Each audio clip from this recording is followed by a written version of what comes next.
এত বড় ওল পেয়েছো? ওল এনেছে কালকে, এর থেকে বড় ছিল, এটা কাটা হয়ে গেছে, কালকে খাওয়া হয়ে গেছে অনেকটা।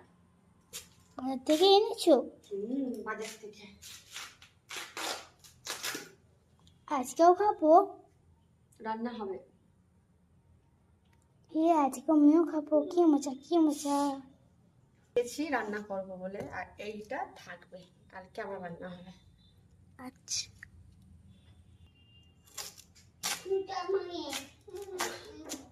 আর একটু কেটে নিই, দম করলে সবাই কাটবে। উফ, কাটতেই পাচ্ছি না রে বাবারে।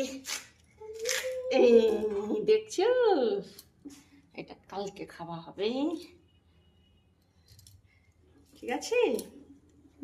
এবার কি খাদি হবে? কেটেছি, রান্না হবে। এবার কি হবে মা? দম করবো, দম। এবার কি কাটবে তুমি বলো? দম করবো, দম।